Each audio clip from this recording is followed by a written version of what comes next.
नमस्कार संस्कृताय मित्रों, सुप्रभात है। विजय वैभव क्लासेस से मैं पवन सर आपके लिए संस्कृत का प्रैक्टिस सेट, सी टेट और एमपी टेट, रीट और सुपर टेट सभी के लिए बहुत ही महत्वपूर्ण है। और हमारे चैनल को आने से पहले आप सभी का स्वागत है और अभिनंदन है। और हमारे वीडियो को लाइक एवं शेयर करें और सब्सक्राइब करना ना भूलें और बेल आइकन को प्रेस करें ताकि ज़्यादा सभी मित्रों को हमारी वीडियो की नोटिफिकेशन आप सभी तक पहुंच सकें। बहुत बहुत धन्यवाद सभी का। चलिए स्टार्ट करते हैं। क्वेश्चन आपका पद्यांश से है। पहला, सत्येन धारमते पृथ्वी, सत्येन तपते रवि, सत्येन वाति वायुश्च, सर्वसत्ये प्रतिष्ठितम्। सत्येन धारमते पृथ्वी, सत्य से, सत्येन माने सत्य को, धर्मते धर्म से, धर्म को, पृथ्वी माने पृथ्वी से, ठीक है। सत्य को, धर्म को पृथ्वी से, सत्येन सत्य को, तप से, रवि को, ठीक है। और सत्येन वाति वायुश्च, और सत्य को वात से, वायु के लिए, सर्व सत्य प्रतिष्ठितम, सबकी प्रतिष्ठा है। सत्य और धर्म की और पृथ्वी की, सत्य की और तप की और वायु की, सभी की प्रतिष्ठता है।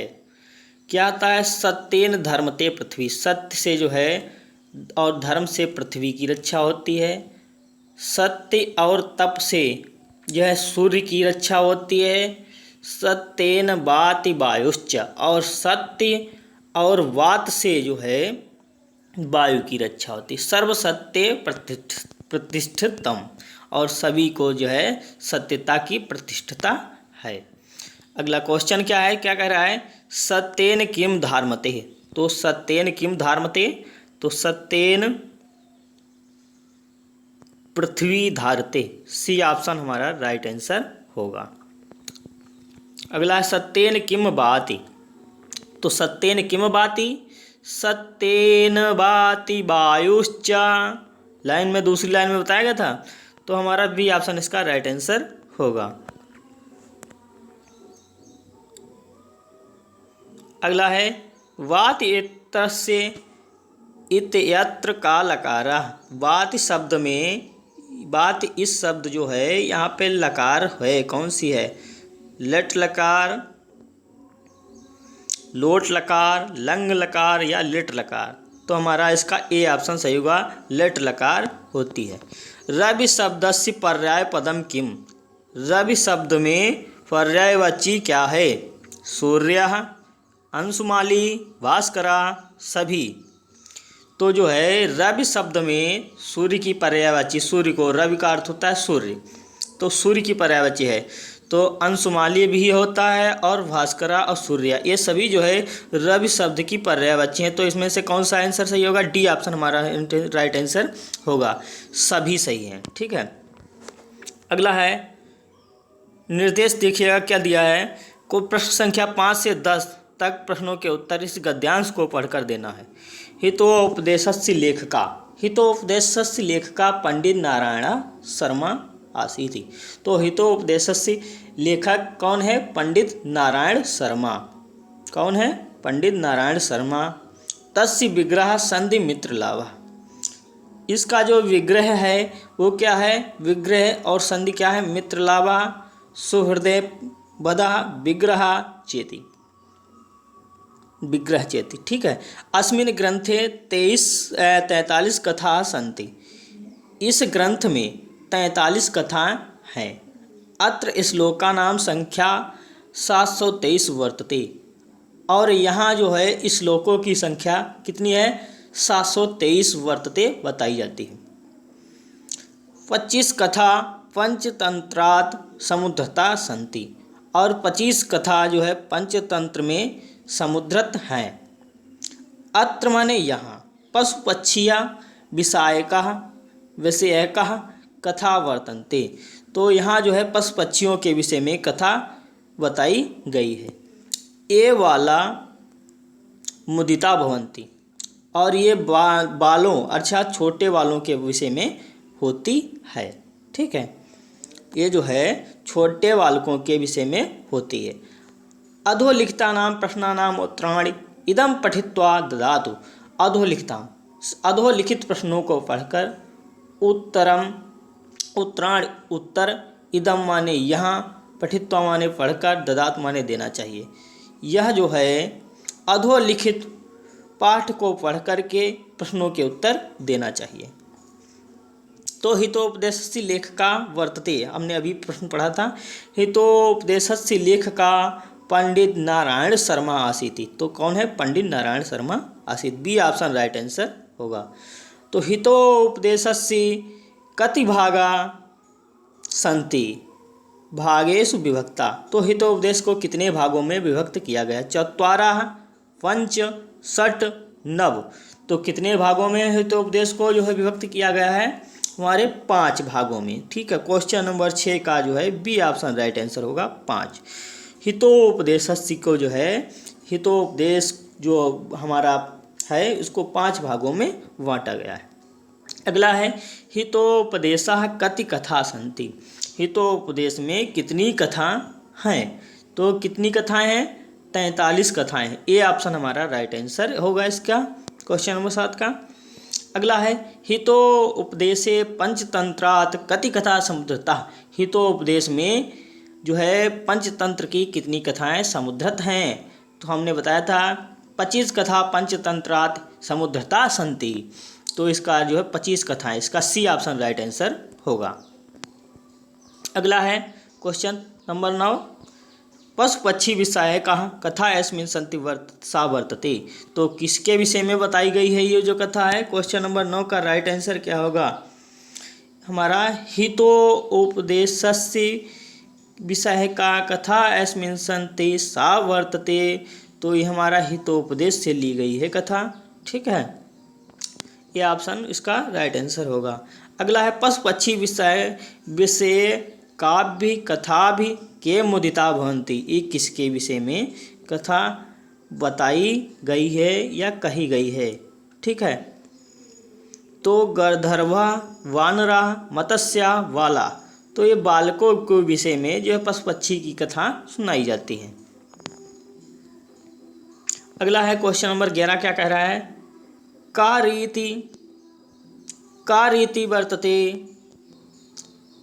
रीति वर्तते यस्यां छात्रा चित्रं दृष्ट्वा प्रश्नानाम् उत्तराणि लिखन्ति। का रीति, कौन सी रीति है? अस्यां माने इसकी, इसके जो है छात्रों के द्वारा चित्र दृष्ट्वा प्रश्नानाम् उत्तराणि लिखन्ति। और छात्र जो है चित्र को देख करके प्रश्नानाम माने प्रश्नों के, उत्तराणि माने उत्तरों को, लिखंत माने लिखता है। तो किस रीति के द्वारा बताएगा? आगमन रीति में करता है या प्रश्नोत्तर रीति में या चित्र रीति में या सूत्र रीति में? तो जो है छात्रों को चित्र दिखा करके प्रश्नों के उत्तर लिखने के लिए कहा जाता है, वो कौन सी रीति होती है? चित्र रीति। ठीक है, सी ऑप्शन इसका राइट आंसर होगा। अगला है भाषाया, बहुत ही इंपॉर्टेंट क्वेश्चन ये है, भाषाया शिक्षणे या केंद्रम भवति। भाषा शिक्षण के लिए केंद्र होता है पुस्तकम बालकः श्यामपट्टः अध्यापका। तो भाषा शिक्षण के लिए केंद्र जो होता है वो क्या होता है? डी ऑप्शन राइट आंसर होगा इसका, अध्यापक। अगला है व्याकरण शिक्षणस्य यत् उद्देश्यं वर्तते तत् अस्ति। व्याकरण शिक्षण के लिए जो उद्देश्य है वो क्या है? लेखन सौंदर्यम। बी ऑप्शन में भाषा दोषणाम ज्ञानम, श्रवणे दक्षत्वम, शब्द भंडारस्य वृद्धि। तो व्याकरण शिक्षण का जो उद्देश्य होता है वो किसके लिए होता है? लेखन सौंदर्य के लिए नहीं, श्रवण दक्षत्वम के लिए नहीं, शब्द भंडार वृद्धि के लिए नहीं होता। हमारा बी ऑप्शन राइट आंसर होगा इसका। व्याकरण शिक्षण का उद्देश्य होता है भाषा दोषाणाम ज्ञानम, दोषों के ज्ञान को बताया जाता है। अगला है संस्कृत भाषाया शिक्षणे मौखिका अभिव्यक्ति यत् साधनम वर्तते। संस्कृत भाषा के शिक्षण में मौखिक अभिव्यक्ति का जो साधन है वो क्या है? चर्चा परिचर्चा, कथा कथनम, कविताया पाठकरणम, स उपयुक्त सर्वाणि। तो हमारा क्वेश्चन नंबर 14 का राइट आंसर क्या होगा? चर्चा और परिचर्चा से हमारी मौखिकी अभिव्यक्ति होती है, ठीक होती है। कथा कथनम इससे भी होती है। कविता या पाठकरणम पढ़ने और लिखने से भी मौखिक अभिव्यक्ति होती है।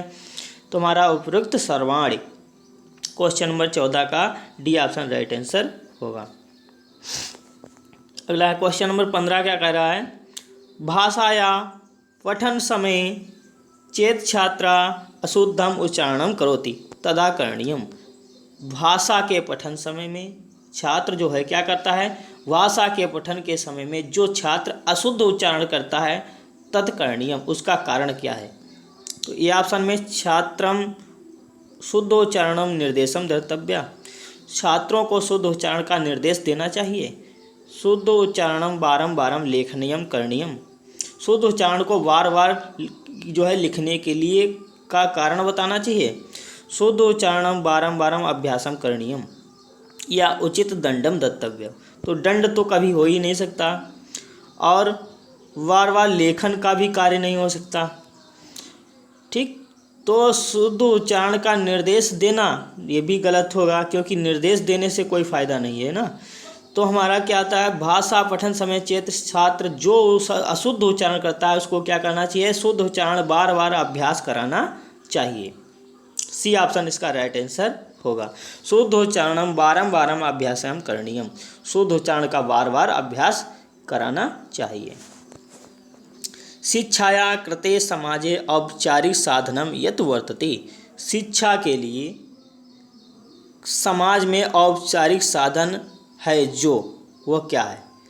समाचार पत्रम या गृहम चलचित्रम या विद्यालय।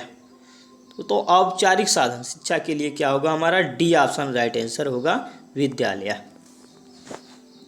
क्वेश्चन नंबर 18 क्या कह रहा है? कक्षा नायकरीते या लाभ वर्तते सा अस्ति, कक्षा नायक की रीत से या जो लाभ होता है वो क्या होता है? छात्राणाम अनुशासनम लाभः, अनुशासन का लाभ। शिक्षकस्य कार्यभारस्य न्यूनता, शिक्षक की कार्यभार न्यून होती है। अध्यापकस्य अनुपस्थितो अपि शिक्षण कार्यम, शिक्षक के जो है अध्यापक की अनुपस्थित में भी शिक्षण कार्य होता है। उपयुक्तम लाभ त्रयेव, उपयुक्त में से तीनों लाभ होते हैं क्या? कक्षा नायक की रीत से लाभ होता है तो क्या होता है? अध्यापक की अनुपस्थित में शिक्षण कार्यम हो सकता है क्या कक्षा की नायक रीत से? हाँ, हो सकता है। छात्राणाम अनुशासनम लाभः, तो छात्रों में अनुशासन का लाभ होता है। और का शिक्षकस्य कार्यभार न्यूनता, और शिक्षक के कार्यभार की न्यूनता होती है। तो इसका डी ऑप्शन राइट आंसर होगा हमारा सभी, ठीक है। संस्कृत भाषाया शिक्षणे प्रथम भाषा कौशलम अस्ति, तो संस्कृत भाषा शिक्षण में प्रथम भाषा कौशल क्या है? ए ऑप्शन भाषणम, बी ऑप्शन लेखनम, सी ऑप्शन श्रवणम, डी ऑप्शन पठनम। तो हमारा सूत्र क्या है? सुपोवली सूत्र हमारा होता है। ये भाषा कौशल से वही हर बार में क्वेश्चन आता है, ध्यान रखना है सभी को। सूत्र ये हमेशा याद रखना है सभी को। सुपोवली,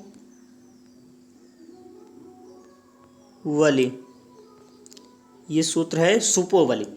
ये जो है भाषा कौशल को याद करने की ट्रिक है। तो सु से होता है क्या? सुनना, या सुनना की संस्कृत क्या होती है? श्रवणम। और पठनम, पा से होता है, पो का अर्थ होता है पठनम, ठीक है, पढ़ना पठनम। और वा से बोलना, तो इसको कहते हैं भाषणम।